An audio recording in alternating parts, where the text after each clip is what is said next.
इधर मोदी ट्रंप की बात हुई, उधर आधी रात ईरान ने क्या खुलासा कर दिया, स्ट्रेट ऑफ हॉर्मुज में क्या होने वाला है।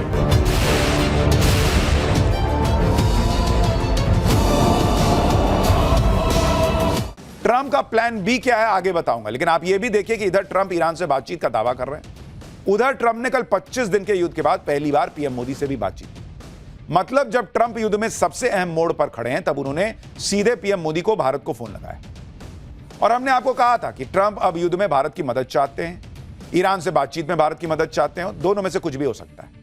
और इसका इशारा भारत में अमेरिकी राजदूत सर्जियो गौर दे रहे हैं। एक इंटरव्यू में पीएम मोदी और ट्रंप की बातचीत को लेकर सर्जियो गौर ने कहा कि जब अमेरिका ईरान से बातचीत कर रहा है तब ट्रंप पीएम मोदी को लूप में रखना चाहते हैं। पीएम मोदी ग्लोबल पजल का अहम हिस्सा है, यह बहुत ही अहम फोन कॉल था। सर्जियो गौर ने कहा कि हॉर्मुज स्ट्रेट को खुलवाना इस बातचीत के फोकस में था और राष्ट्रपति ट्रंप हमेशा पीएम मोदी की इन्वॉल्वमेंट का स्वागत करते हैं। सर्जियो गौर के बयान से संकेत मिल रहा है कि ईरान में आगे जो भी होगा उसमें अमेरिका भारत को भी एक एक्टिव स्टेक होल्डर की तरह देख रहा है। और क्या यह संभव है कि डोनाल्ड ट्रंप ने कल फोन करके पीएम मोदी को अपने प्लान बी के बारे में बताया है, भारत को उस प्लान बी के बारे में बताकर भारत को लूप में लिया है, क्योंकि भारत इस रीजन का बड़ा प्लेयर है। अब वो प्लान बी क्या है वो बताता हूं। आप ये भी देखिए कि कल जब से पीएम मोदी और डोनाल्ड ट्रंप की फोन पर बातचीत हुई तब से भारत में किस तरह की कूटनीति हो रही है। कल शाम को ही विदेश मंत्री एस जयशंकर ने भारत में ईरान के राजदूत डॉक्टर मोहम्मद फतहाली से मुलाकात की। आज विदेश मंत्री एस जयशंकर ने भारत दौरे पर आए अमेरिकी युद्ध विभाग के अंडर सेक्रेटरी एल्ब्रिज कोल्बी से भी मुलाकात की। अमेरिका मान रहा है कि ईरान के मामले में भारत की भूमिका इंपॉर्टेंट है। दूसरी तरफ भारत में ईरान के राजदूत डॉक्टर मोहम्मद फतहाली ने भी भारत को लेकर बड़ा बयान दिया। उन्होंने कहा कि पश्चिमी एशिया में बढ़ते तनाव को कम करने में भारत प्रभावी भूमिका निभा सकता है। भारत एक भरोसेमंद देश है जिसकी सबसे बड़ी ताकत यह है कि वह गलतफहमियों को दूर करने और बातचीत का रास्ता खोलने की क्षमता रखता है। भारत के पास पश्चिमी एशिया में तनाव घटाने की खास काबिलियत है, यह ईरान के राजदूत कह रहे हैं। यानी उधर अमेरिका भरोसा जता रहा है, इधर ईरान भी भरोसा जता रहा है कि भारत रास्ता निकाल सकता है। एक्सपर्ट भी मान रहे हैं कि भारत ही वो इकलौता प्लेयर है जिसके ईरान, अमेरिका, इजराइल और खाड़ी देश यानी जितने भी स्टेक होल्डर हैं सबसे अच्छे संबंध। यानी एक तरफ डिप्लोमेसी की बातें हो रही, लेकिन सबसे बड़ी दिक्कत है कि ये डिप्लोमेसी तो तब कामयाब हो ना जब आप जिसके लिए बात कर रहे हैं वो नेता कामयाब हो। लेकिन ट्रंप का तो कोई भरोसा ही नहीं है, क्योंकि एक तरफ ईरान को बात करने के ऑफर दे रहा है, दूसरी तरफ ट्रंप की अपनी सीक्रेट तैयारी चल रही है। यूएस नेवी के 2 वॉरशिप यूएसएस त्रिपोली और यूएसएस न्यू ऑरलियंस अगले 48 घंटे में ईरान के आसपास तय लोकेशन पर पहुंच जाएंगे। इन दोनों जहाज पर यूएस नेवी की 31st मरीन एक्सपीडिशनरी यूनिट के करीब 2200 कमांडो सवार हैं। तीसरा यूएस वॉरशिप यूएसएस बॉक्सर, इस पर यूएस नेवी के 11वीं मरीन एक्सपीडिशनरी यूनिट के 2500 मरीन कमांडो सवार हैं।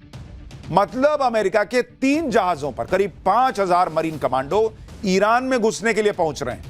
इसके अलावा समंदर में अमेरिका की दूसरी तैयारियां देखिए। अमेरिका का एयरक्राफ्ट कैरियर अब्राहम लिंकन पहले से मिडिल ईस्ट में तैनात है। अब अमेरिका का दूसरा aircraft carrier USS George H.W. Bush भी मिडिल ईस्ट में पहुंच चुका है। इसने यूएसएस गेराल्ड आर फोर्ड पर ईरान के हमले के बाद उसकी जगह ली। जमीनी हमले के लिए अमेरिका ने अपनी 82वीं एयरबोर्न इमीडिएट रिस्पांस फोर्स के 3000 कमांडो को स्टैंड बाय मोड पर रखा है। ये कमांडो आदेश मिलने के 18 घंटे के अंदर दुनिया के किसी भी कोने में पहुंचने की काबिलियत रखते हैं। यानी साफ साफ दिख रहा है कि डोनाल्ड ट्रंप प्लान बी पे काम कर रहे हैं और वो प्लान बी है स्ट्रेट ऑफ हॉर्मुज को खुलवाने के लिए ईरान पर हमले करना। स्ट्रेट ऑफ हॉर्मुज पर हमले करना, ईरान में घुसना। अमेरिका अपने 5000 मरीन कमांडो के साथ ईरान में ग्राउंड ऑपरेशन कैसे शुरू करेगा, अगर करेगा तो, इस पर भी कई तरह की बातें हो रही हैं। एक्सपर्ट्स ईरान में 4 ऐसी लैंडिंग साइट्स के बारे में बात कर रहे हैं जहां से अमेरिकी कमांडो घुस सकते हैं, और उसे आपको मैप पे दिखाता हूं। ईरान और उसके आसपास ये 4 लैंडिंग साइट्स हैं जहां से अमेरिकी सैनिक घुस सकते हैं। पहला है खार्ग आइलैंड, दूसरा लैंडिंग साइट है हॉर्मुज आइलैंड, तीसरा है एंट्री पॉइंट है हॉर्मुज स्ट्रेट पर नॉर्थ ओमान का हिस्सा, और चौथी लैंडिंग साइट ईरान का चाबहार पोर्ट भी हो सकता है।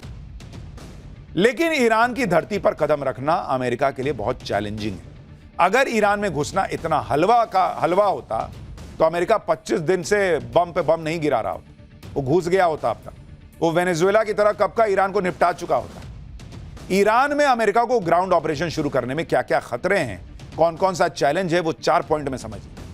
पहला पॉइंट, ज्यादातर एक्सपर्ट्स मान रहे हैं कि अमेरिका खार्ग आइलैंड से ईरान पर कब्जे की शुरुआत करेगा, लेकिन खुद अमेरिकी अखबार न्यूयॉर्क टाइम्स लिख रहा है कि खार्ग आइलैंड पर उतरना अमेरिकी एयरफोर्स के लिए बहुत मुश्किल है, क्योंकि अमेरिका ने पहले ही खार्ग आइलैंड पर हमला करके वहां ईरान की एयरफील्ड तबाह कर दी है। ऐसे में अमेरिका के जहाज उतरेंगे कैसे? अब इसमें यह हो सकता है कि अमेरिका पहले अपनी नेवी को खार्ग आइलैंड पर भेजे, फिर अमेरिकी इंजीनियर्स वहां पर एयरफोर्स के लिए रनवे ठीक करें, तब जाकर अमेरिका अपने सैनिकों को डायरेक्ट वहां लैंड करा पाए, जो कि बहुत दूर की कौड़ी लग रहा है। दूसरा पॉइंट, मान लेते हैं कि अगर अमेरिका ने खार्ग आइलैंड पर कब्जा कर भी लिया तो सवाल यह है कि वो वहां टिकेगा कितने दिन, क्योंकि खार्ग आइलैंड ईरान के समुद्री किनारे से केवल 24 किलोमीटर दूर है। खार्ग पर अमेरिकी कमांडो के पास एयर डिफेंस तो होगा नहीं, तो ईरान की मिसाइलें खार्ग पर अमेरिकी बेस को धुआं धुआं कर देंगी, क्योंकि बैकअप वाले अमेरिकी वॉरशिप ईरान के तट से सैकड़ों मील दूर होंगे।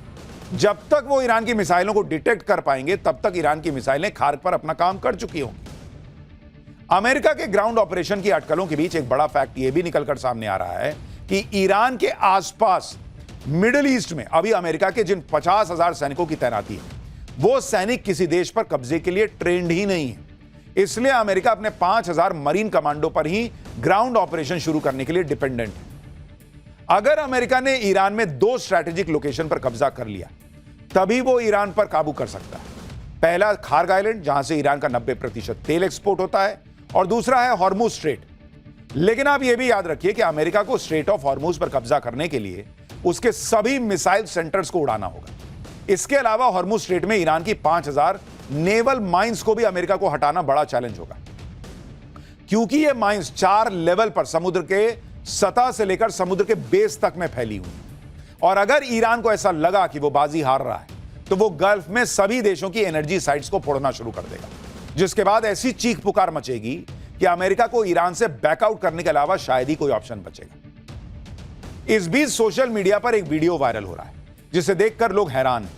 यह वीडियो इजराइल की राजधानी तेल अवीव का बताया जा रहा है, जहां आसमान में हजारों कौवे उड़ते नजर आ रहे हैं। सड़क हो या कार हो, हर जगह कौवे ही कौवे दिख रहे हैं। सोशल मीडिया पर लोग दावा कर रहे हैं कि यहूदी धर्म ग्रंथों में ढेर सारे काले कौवों का इस तरह इकट्ठा होना किसी बड़ी तबाही या बड़े पैमाने पर मौत का संकेत माना जाता है। दावा किया जा रहा है कि इजराइल के लोग भी अंदर से डरे हुए हैं। बहुत से यहूदियों को अनहोनी का डर लगने लगा है। इसके पीछे कोई नेचुरल इम्पैक्ट है या फिर सच में कोई ये किसी बड़ी तबाही का संकेत है, ये कोई गारंटी के साथ कहने के लिए आगे नहीं आ रहा। लेकिन ये तस्वीरें वायरल जरूर हैं कि अचानक तेल अवीव में कहा जा रहा है कि कौवे ही कौवे दिख रहे हैं। ट्रंप की तैयारियों को ईरान भी देख रहा है और वो भी इसके लिए अपनी तैयारी कर रहा है। ईरान की संसद के अध्यक्ष मोहम्मद बगेर गलीबाफ ने कहा है कि हम इलाके में अमेरिका की मूवमेंट पर बहुत नजदीकी से नजर रख रहे हैं, खासकर अमेरिकी सैनिकों की डिप्लॉयमेंट पर नजर है। ईरान की संसद के अध्यक्ष ने तंज करते हुए कहा कि जो चीज जनरल्स ने खराब कर दी उसे सैनिक फिक्स नहीं कर सकते। यानी ईरान की संसद के अध्यक्ष ने यह समझाया कि घटिया युद्ध नीति के साथ अमेरिका के टॉप लीडरशिप ने जो गलतियां कर दी उसे जमीन पर सैनिक उतारकर सुधारा नहीं जा सकता। मोहम्मद बगेर गलीबाफ ने कहा कि जमीन पर सैनिक उतारना नेतन्याहू की चाल में फंसने जैसा है। उन्होंने कहा कि अपनी जमीन की सुरक्षा करने के हमारे प्रण की परीक्षा मत लीजिए। ट्रंप ईरान पर सेना उतारने का प्लान बना रहे हैं और इसीलिए उन्होंने पाकिस्तान को बातचीत में लगा रखा है। उनको पता है मुनीर कुछ कर नहीं पाएगा, लेकिन उन्होंने सेटिंग करके चल भाई तू ट्राई कर, कहीं कुछ निकल जाए, तुक्का लग जाए। और नहीं तो इस बातचीत के बीच वो जो है समय बाई कर रहे हैं, टाइम बाई कर रहे हैं, समय खींच रहे हैं ताकि उनके जहाज वहां पहुंच सके। और इसलिए हमने कहा ट्रंप का प्लान बी एक्टिवेटेड है। वो अब बहुत संभव है कि नया अटैक करेंगे ईरान पर, और इसीलिए हो सकता है कि उन्होंने नरेंद्र मोदी को फोन किया हो कॉन्फिडेंस में लेने के लिए, बताने के लिए कि अमेरिका आगे क्या करने जा रहा है। अब ट्रंप अगर ईरान पर सेना उतारने का प्लान बना रहे हैं तो यह प्लान जितना सैन्य तौर पर खतरनाक है उतना ही ट्रंप की पॉलिटिक्स के लिए भी खतरनाक है। सैन्य तौर पर इसलिए खतरनाक है कि ईरान कह रहा कि आओ ना, हम तो बैठे हैं, हम तो तुम्हारा इंतजार कर रहे हैं। रात में हमें ईरान की तरफ से ट्वीट आ रहा है कि आओ बेटा आओ, हम बैठे हैं, तुम्हारा इंतजार कर रहे हैं, आओ तो थोड़ा थोड़ा और पास आओ, थोड़ा। तो ईरान तैयार है, उसको पता है कि ये आदमी डील नहीं करेगा।